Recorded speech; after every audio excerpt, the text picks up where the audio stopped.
రామగుండం నియోజకవర్గంలో బీజేపీ సభ్యత్వ నమోదు కార్యక్రమాల పురోగతిని సమీక్షించేందుకు ఎన్టీపీసీలోని హోటల్ శ్రీమయి గ్రాండ్లో ప్రత్యేక సమావేశం నిర్వహించబడింది. ఈ సమావేశానికి జిల్లా అధ్యక్షులు చందుపట్ల సునీల్ రెడ్డి, జిల్లా సభ్యత్వ ప్రభారి ఆర్ముల్ల పోచన్న, జిల్లా సభ్యత్వ ప్రముఖ్ ఖ్యాత వెంకటరమణ ముఖ్య అతిథులుగా హాజరయ్యారు. అదేవిధంగా మనకు డిసెంబర్ 2-3 తారీఖు ఈ 2 రోజుల్లో ఏదైనా ఒక రోజు మనం నియోజకవర్గ స్థాయిలో బైక్ ర్యాలీస్ నిర్వహించాల్సిన అవసరం ఉన్నది. ఈ 30 తారీఖు లోపల మనం మీ కాన్స్టిట్యూన్సీకి సంబంధించిన ఛార్జ్ షీట్ కూడా ఒకటి రెడీ చేసుకోవాల్సిన అవసరం ఉన్నది. ఇవాళ మన ఇన్ఛార్జ్ హనుమంత్, మన బైక్ ర్యాలీ ఇన్ఛార్జ్ హనుమంత్ అన్న లేనట్టున్నాడు ఇప్పుడు అందుబాటులో. అదే సో ఆయన రేపు రాగానే మీరు మా జిల్లా బాడీకి 2 మీరు సబ్మిట్ చేసినట్టు, ఒకటేమో రూట్ మ్యాప్ ఏ విధంగా అన్ని మండలాలకు వీలైతే 50 కిలోమీటర్లు తగ్గకుండా అన్ని మండలాలకు టచ్ అయ్యే విధంగా ఒక రూట్ మ్యాప్ వాళ్ళ బైక్. దాని తర్వాత ఒక కాన్స్టిట్యూన్సీకి సంబంధించిన ఛార్జ్ షీట్ కూడా నవంబర్ 30th ఒకటే మనకు మీరు అందజేస్తారు, మనం శనివాడికి అందజేస్తాం. మళ్ళీ డిసెంబర్ 1st 2nd మనం బహుశా మీరు 3rd పెట్టుకుంటే బైక్ ర్యాలీ, 2nd రోజు వచ్చి మనం ఒక ప్రెస్ మీట్ పెట్టి 3rd రోజు బైక్ ర్యాలీ నిర్వహించుకుని ఉంటుంది. సో ఇవన్నీ కార్యాచరణ కూడా మనకు పార్టీ చాలా క్లియర్గా డైరెక్షన్స్ ఇచ్చింది. దాని తర్వాత కూడా మనం నియోజకవర్గ స్థాయిలో 1000-2000 మంది కార్యకర్తలతో కూడా మనం మీటింగ్ పెట్టుకుంటాం. సో ప్రధానంగా దానికి అనుగుణంగా అందరం కూడా పనిచేయాల్సినటువంటి అవసరం. ఇవాళ ఒకటి మనం గుండె మీద చేసుకొని ఆలోచన చేయాల్సినటువంటి అవసరం ఏంటంటే, ఇవాళ ఏదైనా రాజకీయ పార్టీకి మనం ఇవాళ కార్యకర్తలుగా, నాయకులుగా ఇవాళ నేను భారతీయ జనతా పార్టీ కార్యకర్తనని చెప్పి చెప్పుకున్నందుకు పార్టీకి ఎంతో కొంత మనం సర్వీస్ని అందించాల్సినటువంటి అవసరం ఉంది. ఇవాళ పార్టీకి ఎప్పుడు అవసరం పడతాం మనం కార్యకర్తలుగా? ఒకటి ఎన్నికలప్పుడు, తర్వాత పార్టీకి సంబంధించినటువంటి ఆర్గనైజేషన్ విషయంలో. ఇవాళ సభ్యత్వ నమోదు కార్యక్రమంలో మనమంతా కూడా పార్టీకి పనిచేసేటువంటి అక్కర ఉంటుంది. ఇవాళ 2 నెలల సమయం గడుస్తూ ఉన్నది. ఇవాళ పార్టీ సభ్యత్వ నమోదు కార్యక్రమం ప్రారంభమై ఇవాళ మన తెలంగాణ రాష్ట్రంలో చూసుకుంటే నిజంగానే పెద్దపల్లి జిల్లా, రామగుండం నియోజకవర్గం ఎక్కడో ఉండే చివరి స్థానంలో, దాన్ని మెల్లమెల్లగా మీ అందరి సహకారంతో ఇవాళ పెద్దపల్లి జిల్లా ముందంజలో ఉన్నది.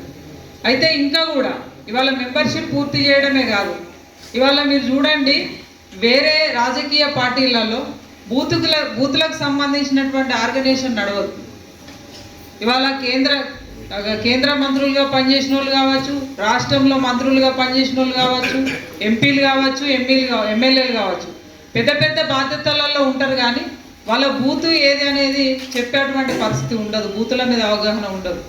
బూతుల ప్రక్రియ, బూతులలో మనం పనిచేస్తూ ఉన్నాం. ఎందుకు ఇవాళ పదే మన రాష్ట్ర నాయకత్వం కావచ్చు, కేంద్ర నాయకత్వం కావచ్చు చెప్తా ఉన్నది, రేపటి రోజులలో అన్ని రాజకీయ పార్టీలు ఒకటైనా కూడా మనం ప్రజల ఆశీర్వాదంతో గెలిచేందుకు పార్టీ ఆర్గనైజేషన్ ఏర్పాటు చేసుకోవాలని చెప్పి రాష్ట్ర నాయకత్వం, కేంద్ర నాయకత్వం చెప్తా ఉన్నది. ఎందుకు చెప్తా ఉన్నది? ఇవాళ బూత్ స్థాయి నుండి, కింది స్థాయి నుండి మన ఆర్గనైజేషన్ ఉన్నప్పుడు మాత్రమే రేపటి రోజులలో అన్ని రాజకీయ పార్టీలు ఒకటైనా మళ్ళా 100% మనం దేశంలో మళ్ళొకసారి గెలవడానికి ఆస్కారం ఉంటుంది.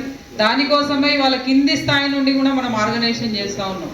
ఇవాళ బూత్లో మనం పనిచేస్తేనే ఒక్కొక్క డివిజన్లో 3 బూతులు ఉన్నాయి, 4 బూతులు ఉన్నాయి, ఒక్కొక్క గ్రామంలో 4 ఉన్నాయి, 5 బూతులు ఉన్నాయి. రేపు స్థానిక సంస్థలలో మనం సర్పంచ్ నిలబెట్టి గెలిపియాలన్నా, ఒక ఊర్లో ఒక సర్పంచ్ ఉంటే 10 వార్డ్స్ ఉంటాయి. వార్డు మెంబర్ గెలవాలన్నా, ఉప సర్పంచ్ కావాలన్నా, సర్పంచ్ కావాలన్నా, తర్వాత ఎంపీటీసీ, జెడ్పీటీసీ, ఎంపీపీ, తర్వాత కార్పొరేషన్కి వచ్చేసరికి కార్పొరేటర్ గెలవాలన్నా బూతులలో ఆర్గనైజేషన్ ఉన్నప్పుడు మాత్రమే సాధ్యమవుతుంది. వాళ్ళ చాలా మందిని మనం ఇంకా నాయకులుగా తయారు చేసుకోవాల్సినటువంటి అవసరం ఉంది. అట్లా నాయకులుగా తయారు కావాలంటే, రేపు ప్రత్యక్ష రాజకీయాలలో మనం గెలవాలంటే 100% బూతులలో ఆర్గనైజేషన్ చేయాల్సినటువంటి అవసరం ఉంది. ఇంకా ఎప్పుడు మనం అధికారంలోకి రావద్దా?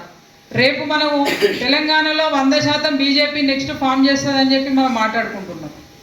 ప్రజల ఆశీర్వాదం ఉన్నది, నరేంద్ర మోడీ గారి మీద ఆశీర్వాదం ఉన్నది. మొన్న 8 సీట్లు మనం పార్లమెంట్లో గెలిచినాం.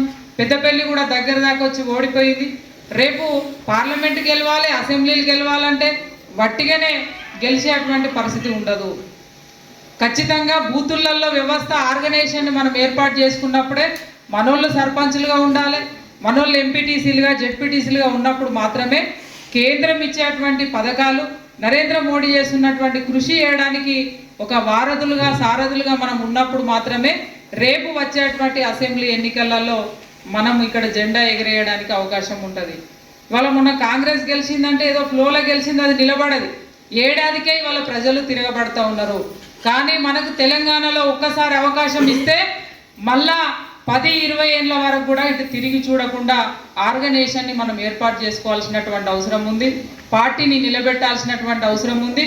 అది కార్యకర్తలుగా మన బాధ్యతని మనం సక్రమంగా నెరవేర్చినప్పుడు రేపు కింగులుగా ఈ ప్రాంతంలో మీరంతా కూడా ఉండేటువంటి అవకాశం ఉంటుంది.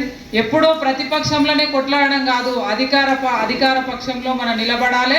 10 మందికి పనిచేసేటువంటి మరి పరిస్థితిలో మనమంతా కూడా ఉండాలని, ఆ రకంగా మీరు తప్పకుండా ఈ 3-4 రోజుల వ్యవధిని మీరంతా కూడా ఉపయోగించుకుంటారని, మరి పూర్తి సమయాన్ని పార్టీకి ఇస్తారని చెప్పి ఆశిస్తూ, ఇప్పటి వరకు ఈ మెంబర్షిప్ కార్యక్రమంలో మరి నిద్రాహారాలు మారి దాదాపు ఇక్కడ ఉన్న వాళ్ళంతా కూడా నాతో పాటు సహకరించి పనిచేసిండ్రు.